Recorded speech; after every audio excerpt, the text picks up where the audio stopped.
This thing's jammed.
Hello, sir.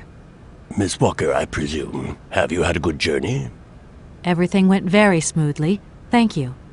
Do take a seat, Miss Walker, please.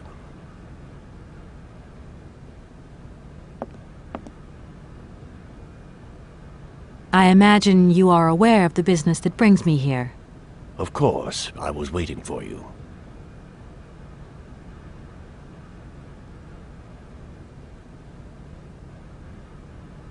Seeing how as Madame Vorarlberg is no longer with us, I trust that I can rely on you to conclude the sale?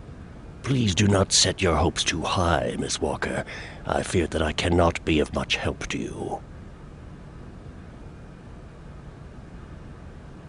Have you ever met Hans Vorarlberg, Anna's brother? I have a few vague memories of him, that is all. I was very young at the time. Very young. If you don't mind, can we come back to that later? At the tavern, I met a young boy by the name of Momo. I was informed that he is mentally disabled. Whatever his condition, he told me about a man called Hans. He's apparently Madame Vorarlberg's brother. Moreover, it appears that Hans is not actually dead. What do you think of that? Let us take one thing at a time, Miss Walker. You will receive all the information you need in due course, you can be sure of that. That is a magnificent automaton you have at your entrance. I'm very proud of it. And since my health problems, it has become absolutely indispensable for me. Yes, indispensable. It was Anna Vorarlberg who had the idea. She provided many houses with this kind of machinery. You don't find it suspicious that Madame Vorarlberg left us so suddenly? Her death took us by surprise. She still seemed to have so much life left in her. I would have loved to have met her. Anna Vorarlberg was not only one of my most faithful clients, she was also a very dear friend. Miss Walker, I am afraid that the sale of the Vorarlberg factory is not as straightforward as it first seemed. Whoa there. Everything was agreed. We'd obtained Anna Vorarlberg's consent, and her death does absolutely nothing to invalidate that. Now I have to be back in New York the day after tomorrow, Maître Alfotaire. My client and I are impatient to seal this deal. I understand only too well, Miss Walker. There is an heir, Miss Walker. Excuse me, an heir? But Madame Vorarlberg never married, as far as I know. And in my last conversation with her, she absolutely never mentioned this detail. Miss Walker, believe me, I was more surprised than you are. Anna Vorarlberg sent me a letter 2 days before she died. Understand, Miss Walker, that had I known about this earlier, I would have informed you. I shall read you the document in my possession.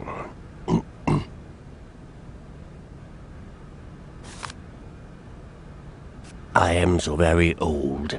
It seems that today life is slipping away from me more quickly than I imagined, and I fear that I will not be of this world to sign the takeover contract for my dear factory.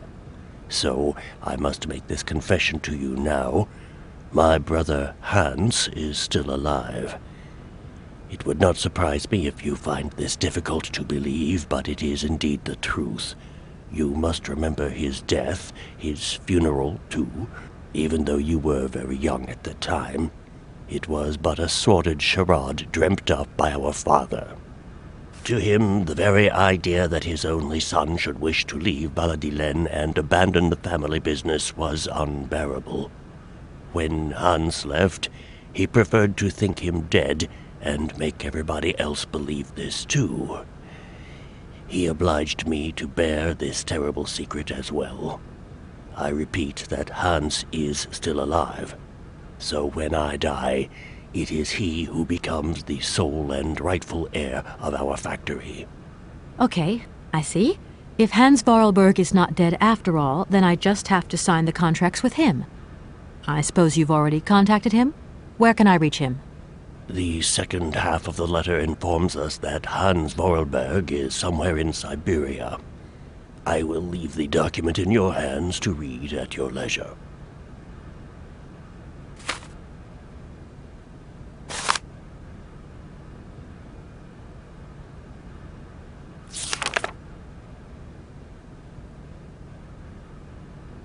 Anna Vorarlberg had no further information to add? Unfortunately not, Miss Walker. I have told you as much as I know. The situation, in legal terms, is now clear. If you want to conclude this sale, you have to find Hans Vorarlberg. Apparently, there is a body lying in the town cemetery. There also seems to be some ghost wandering around Syberia. It seems you have your work cut out for you. Believe me, Miss Walker, when I say that I am most sorry for this regrettable setback. Most sorry. Great. What now, then? Perhaps you will find out more in the Vorarlberg factory archives. You will find the key in the waiting room. My role in this affair finishes here with the reading of this letter. And now, if you'll excuse me, I must rest. You see, my health is not excellent at the moment, and my doctor forbids me from working for too long. I will not detain you for any longer, Miss Walker. Do not forget to close the door as you go out. Goodbye, sir.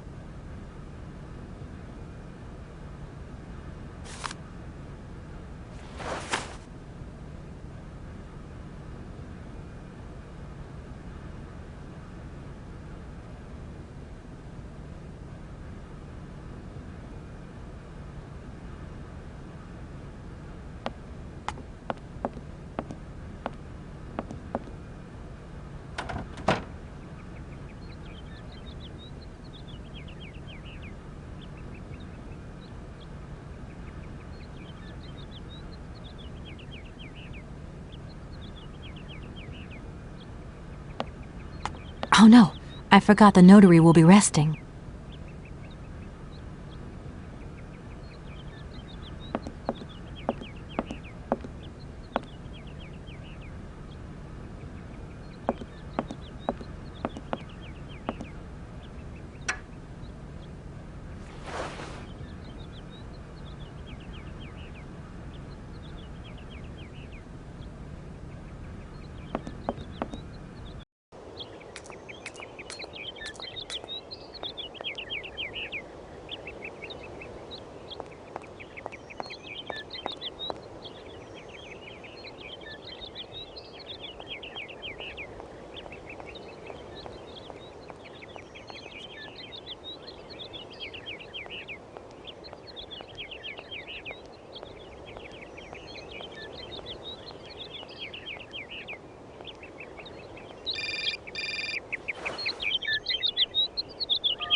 Hello?